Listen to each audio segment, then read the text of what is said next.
You're listening to Three Kitchens podcast, hosted by Aaron Walker and Heather Dyer. We're on a mission to inspire other home cooks just like us to be brave and try something new. Let's learn to cook better and eat great food.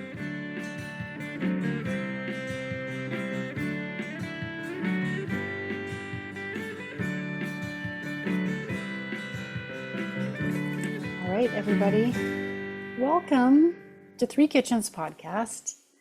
We're your hosts. I'm Heather, and there's Aaron. Hello! Happy New Year. Happy New Year! And for those who celebrate, Happy Chinese New Year or Lunar New Year. Oh yeah, that's coming right up, isn't it? It's coming up. You know what you're getting when you hit play on a Three Kitchens podcast episode. And what you're getting today is a little chat about Chinese hot pot.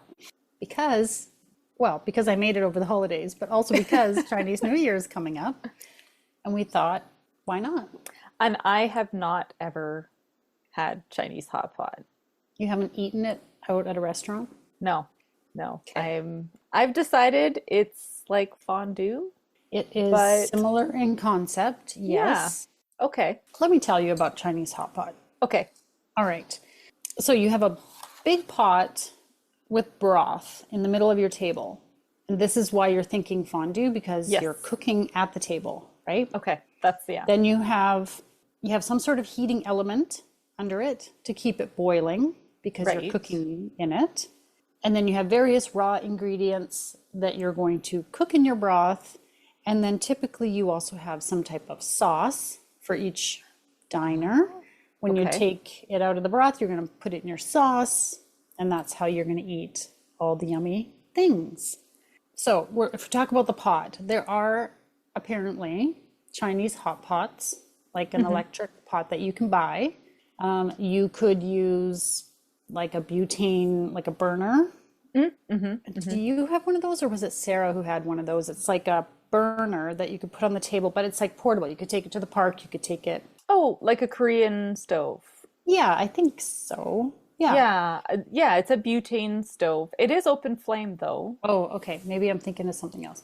I mean, if you're comfortable with an open flame at your table, you could do. Yeah. Or you could have, a friend of mine said she uses an electric frying pan, like a deep electric fry pan, Right, yeah. or an electric wok. Okay. I didn't have any of those things, but I do happen to have a hot plate, an electric hot plate, which is, the coil burners on the plate, and you plug it in. And then Perfect. I just run an extension cord, and I sit next to where the cord goes. I'm like, you children are over there. It's just That's something the to be aware of. scariest part of this is that there's a cord running from the table to the wall while you're doing it. I think I'd be more comfortable with the open flame. Okay. So there you go. Yeah, you totally could. Okay. You want to keep it boiling, obviously, because you're cooking in Okay. it. And especially if you want to cook meat, you want to make sure it's boiling, right? Okay, question one already. Yes. Does that mean you have to continually top up your broth because it's boiling and evaporating? So I have made this twice. I've also eaten it out at a restaurant. And only the second time that I made it, just like last week, did I top up with water.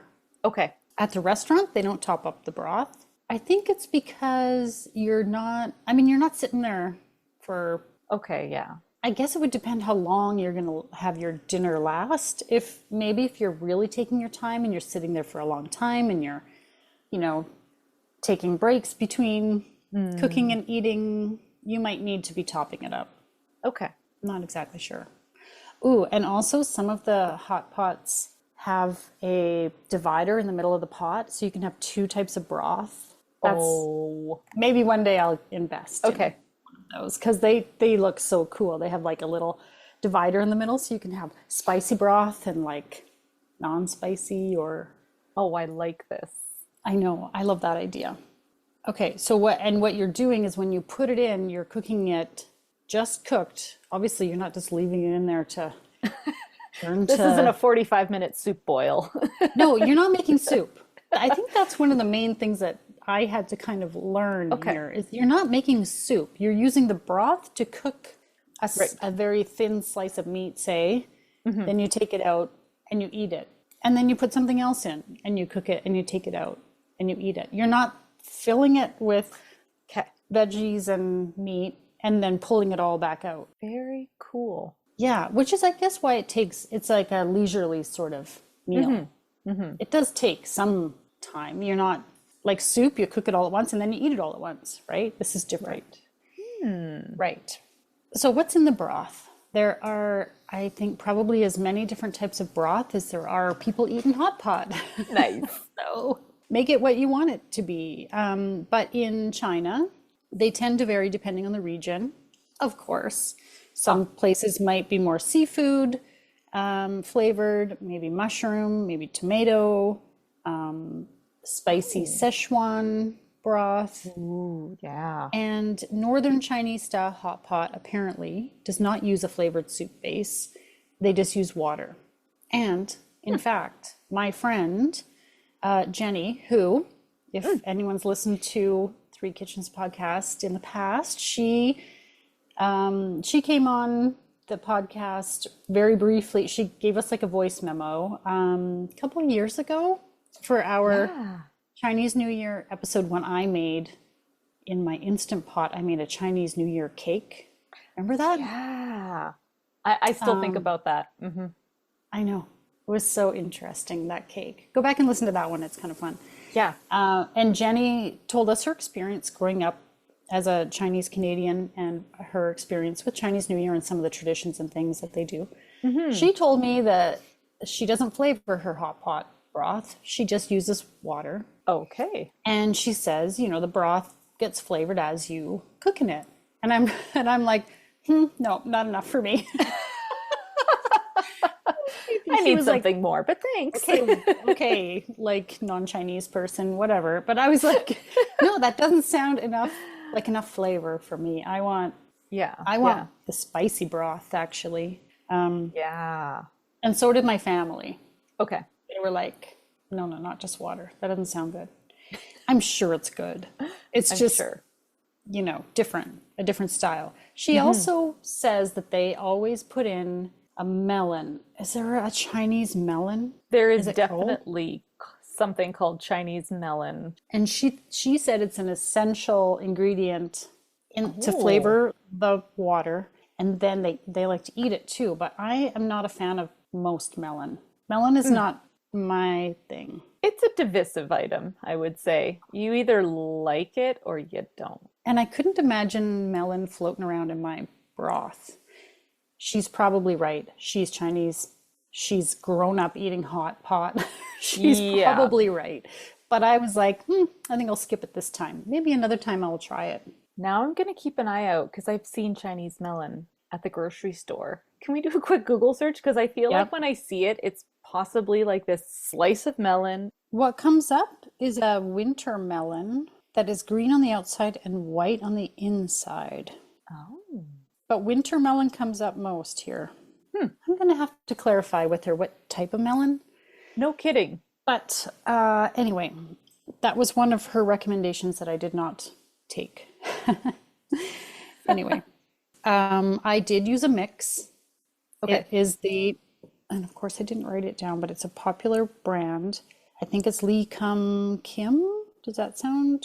Yes, Lee Kum Ki brand. Okay. So it's like a little flavor package, like just like it looks like those gravy mix packages, except that it's moist. It's not. Oh, it's not dry. Okay. And you mix that with, I think it was 1.5 liters of water, and you get it boiling, and that's your soup base. And then, of course, if you want, you can add other stuff into it. I threw in just a chunk of ginger and a little bit of garlic, Yeah. and that was our broth. We did the Szechuan, the spicy Szechuan. Okay, I bought two. Okay. Let me tell you, because I didn't know what would be good, and I didn't know what my family would want. We mixed up both. Oh. And everybody came around and like smelled them and was like, one was seafood and one was Szechuan. The seafood got a resounding no thank you. Do not like the smell of that, wouldn't even taste it. I was like, okay, fair enough. So we went with the Huh. Szechuan spicy soup base. I'm not totally surprised by that Yeah. because we are just not accustomed to eating seafood in general. So that flavor and that aroma profile do not resonate with us at all. I suppose so. I would guess. I think it's Yeah. something that's like acquired that you develop a taste and a preference for. Like if you gave me something, I'd be like, sure, that tastes similar to every other seafood broth, right? Like I have no distinction. I feel like it would have tasted different Oh, for than sure. it smelled. Yeah. Like, I mean, when you cook in it and then take the thing Hmm. out and eat it, it's not going to be heavy seafood flavor, I don't think so, yeah. but that's okay. Hey, I bought two options for a reason so that we could see what we thought seemed better. yeah. And I mean, my family tends to like spicy over pretty much anything else, so I was not surprised. Right. Okay. However, if you had that cute little split pot, you could do both Okay, Heather, buy the split pot now.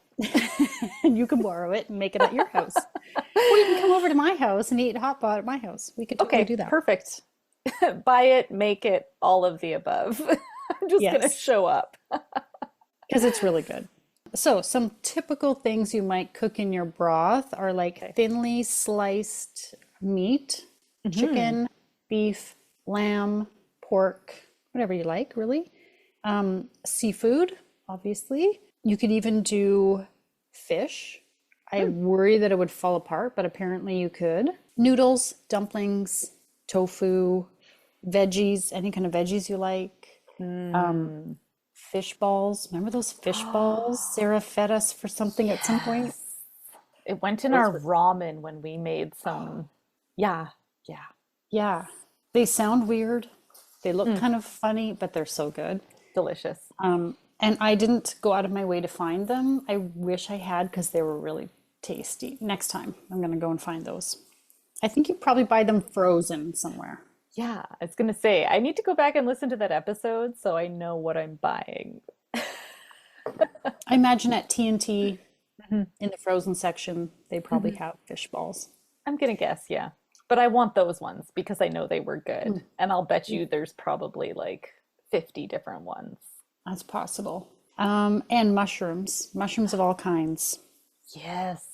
And then I read when I was researching hot pot that sometimes people like to serve with a bowl of rice. Oh, yeah. It's not the norm, Hmm. but you could, when you take your whatever out of the pot, eat it with rice, much like you would at a Korean barbecue. You have your Hmm. bowl of rice, and as you cook things, you eat it with your rice. That would be really good too. Okay, sauce. So each person would have their little bowl of sauce to dip Right. your cooked food into. And of course, it could be anything. It could be like a dumpling sauce that you like. You could find hot pot sauce recipes. Okay. I did find a couple, like, I'm probably going to say this wrong, ching kiang vinegar, soy sauce, and sesame oil. Like just Oh, something that yeah. you kind of mix to your liking.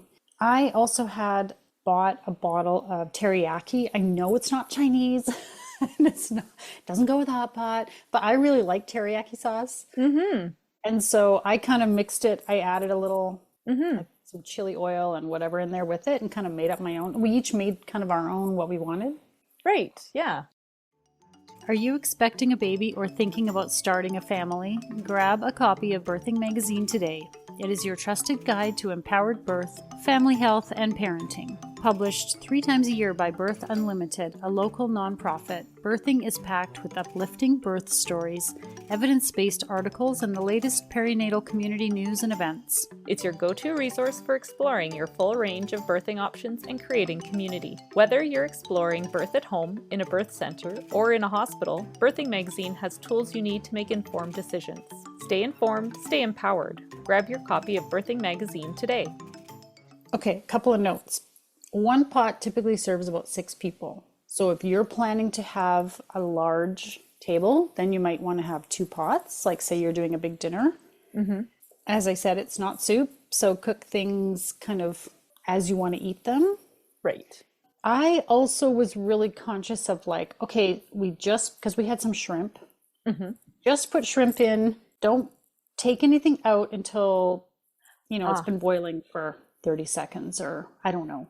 I kept saying to the kids, give it a minute, just give it a few seconds here because someone just put shrimp in. I was like right. very conscious of it being like that raw seafood going in. Right. And Yeah. I think if you had chicken, I would also be like, give the chicken a minute. So do you have to let it like come back up? Because when you put food in, I'm assuming it stops boiling because of the food bringing the temperature down. And Mhm. then sort of, is it ready as soon as it kind of boils again? Is that what you're You just kind of? kind of gotta look at it. But yeah, I was very conscious of it. Like, let it boil, Mhm. then I was kind of like, I was the person who was putting stuff in and taking stuff out. I was sort You of were the managing it. manager. And everyone would just put their bowl up, and I would like, just because I was a little nervous about what Right. raw thing was going in with what, That you makes know, sense. maybe Yeah. it's not that big a deal, but I also had a pair of tongs that I used for the raw meat. Mhm. And then to put the meat in, Yeah. to take it out, we just used our chopsticks or have one of those kind of baskets. Did you do any noodles with yours? We did some Ah. those wide ramen noodles. They Oh, were so good. yes. Yes. They're like a little block, like it Yeah. looks like a little square, and we just put one in and then loosen it up. Kind of, I have one of those. It looks like this. It's a utensil for spaghetti. Oh, yes. You know the It's got one? the claws. Yeah, it's like a claw. It looks like, Yeah. And and so I'd scoop the noodles out with that. nice. We also did frozen dumplings. I did not make Ooh, them. It was the big bag from Costco. of course. Those things, because they're frozen, when you put them in, definitely lowers the temperature of the broth. And so I'm like, okay, wait for it to get boiling and then give those dumplings a couple minutes in there or however long. I don't know how long exactly, but Right. you can tell when they're done, right? Mm-hmm. Let's see what else.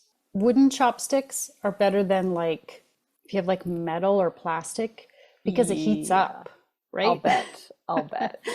So I recommend using wooden chopsticks if you're going to be putting them in and out. So that's the basics of the hot pot. I will tell you what we put in our pot. We had this thinly sliced beef. If you go to an Asian supermarket, Okay, yes. the butcher counter, Mm-hmm. there's one, I can't think of the name of it, but it's just over on 16th and Center, close to us. Yeah, yeah, Kind of yeah. in behind there by Sun's Barbecue. You know Mm-hmm. Sun's Barbecue? Anyway, locals will know what I'm talking about. Yes. Go to the meat counter at the Asian market and ask specifically for meat for hot pot. Okay. And you get this beautiful shaved, super thin Right. beef that has a good amount of fat in it because it's so thin and it cooks so quick. Mm-hmm. You want Mm-hmm. it to stay moist. Oh, Mm-hmm. it's so good. Okay. And you don't have to cut it yourself. That was the question I was gonna say is did you go at your meat yourself? Because they were beautiful little rolls of okay. Yeah, and I just did like they did at the restaurant and like put them in little rolls and put them on my plate. Beautiful.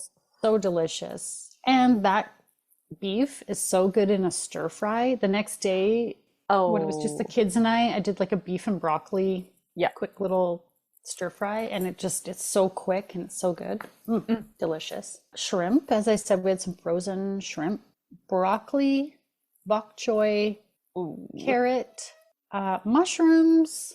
I had some frozen cubed butternut squash Yes. that I just put in that basket thing I was talking about. That I don't know what those things are called, but it's like a It's like a mesh basket on a basket handle. on a Yeah. handle. Yeah. And I put them in there because they're small and they're hard to fish back out. I put that and I Hmm. just set it in and let them bubble away and then pulled it back out. Oh, Those perfect. those were so good because they soaked up the broth, like the Yeah. spiciness of that broth was so good. I had little potato wedges that we kind of tossed in and left in there longer because they take a little longer. Hmm. Um, See, that's where I is bet that the it? Chinese melon makes the hot pot really good because will soak up all that yummy flavor. And I mean, melon and squash are kind of on the same spectrum of Mm-hmm. fruits, vegetables. So I would bet that that's what you're going for when you're doing that. Yes, Got to try it, Heather. perhaps. We'll see. And did I have anything else? I mentioned the ramen noodles. Hmm. Yeah, it was just whatever veggies and meat you Hmm. like. When we've been out to eat it, we had lamb, which was also shaved super thin, was delicious. Mm. And sometimes when you eat it out, like at a restaurant, you have a buffet for all the non-meat items, like where you can go and Oh, just pick your veggies from right. like kind of like a salad bar thing. Hmm. But you could put in here whatever you like to cook in broth that doesn't take too long. Like the Hmm. longest thing was the potatoes. Okay, yeah. The dumplings, that's a couple of minutes, whereas like the beef is so fast because it's so thin. You put it in, you kind of check to that it's moving around a little bit so it's not just Cooked like on the outside and not on a the little clump. inside. Yeah. Yeah. Gotta move it around a bit and then take it back out because you don't want it overcooked. Yeah. So good. Delicious. These Yeah. sound this sounds really fun, even though it's a little bit maybe dangerous with kids, but giving them the opportunity to kind of pick what's going in, to see it cook, and then to pull it out again and have that, I don't know, kids try different things and try more things, I find, when they're the ones to like consciously make that choice or that decision, right? So Mhm. I think this is a fun. Yeah, it is. And it's not, I don't think it's hazardous. Okay. Like it's not, I'm just picturing like the worst case scenario, right? and just do like I did. Be the one to sit next to the cord and be the one to put the food in and out and kind of Yeah. dish for everyone and Hmm. take your time so that Yeah. you're really are putting in what you're going to eat in the next few minutes. Hmm. You've got a mushroom, you've got a bok choy, you've got a slice of beef, I've got a dumpling, Hmm. whatever. Like we're not putting in like four things each or whatever, right? Like Okay. you're really managing it so that you put in one thing, it cooks, you take it out, you eat it. So good. Right. Now what do I want next? Like, yeah, Very cool. it's very fun. I thought it was a bit of work to prep all that stuff. You're not typically making a meal where you've got like five veggies that you have to Mm. cut and wash and then, all that meat to roll up or whatever. Mm. Like, and to Right. put everything in bowls and stuff so that it's nicely displayed and like accessible on the Right. table. It was a bit of work. It kind of makes me think of your smoothie bowl when you did those smoothie bowls and you were like, I've made it this whole spread. Okay, you guys eat. I'm done. Yeah. Put whatever you want on there. Yeah. Yeah. Okay. Yeah. I mean, there is that prep work, Yeah. and you end up with a lot of dishes.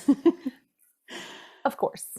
Mhm. But what a fun way to do things. And it sounds much better than the bubbling oil of a fondue to cook things that splatters and messes. This sounds so nice. Yes. Yeah, I agree. And it's just a nice sort of celebratory meal. Like we had it over the holidays as a Yeah, way of kind of celebrating New Year, even though it wasn't on New Year's Eve, but it was close. right. And because we have some time. You have time during the day to like prep it, and you have time to sit and eat together, right? Yeah. And that's the nice part is just that communal sense of eating. Yeah, it's a nice Excellent. family meal. That's right. I was gonna look up, oops. Were you going to do Chinese New Year? Yeah. I was Googling it too. Were you? Okay, tell me, because I am too slow here. Okay. So, what I have found is that Chinese New Year of 2025 falls on January 29th, and that it is the year of the snake. Oh, it's not my year. Is it yours? Are you a snake? No, no. I don't, now that I've said that, I can't remember what I am. I just know I'm not a snake. I I'm a can't rat. remember. Oh, So, I think you I'm a know. rabbit or something, but I can't remember for sure. Oh, except my birthday fell on Right, New Year, you're Chinese New Year, the year I was born. So there was no something like way. I was one or the other. Is that lucky? Because maybe I'm lucky for that. Maybe you get something special for that. Send her an award. I get automatic Chinese citizenship. No, definitely not. You get multiple personalities. God, Today that's you're one possible. animal and you're the other the next day. Yep, go eat some hot pot. It's really, it looks like a lot of work, but it's very enjoyable and everybody will love it. Mm. And the next day you can just make stir fry with all those ingredients that you have I was left gonna over. say anything that's left over, it makes great second day meal too. So I like this. Yeah, good idea. Mm. And happy New Year, everyone. And now for the fine print. For links to recipes and many other random things we talked about in this episode, check out the show notes or our website, www.threekitchenspodcast.com. Join us on Instagram, Facebook, Threads, YouTube, and TikTok to see what we're cooking up next. And if you love the show, tell a friend. Word of mouth is the #1 way people learn about new podcasts. Thanks for listening. Edit. Because we have no idea what we're talking about. Nope. It's Fantastic. Fine. Doesn't matter.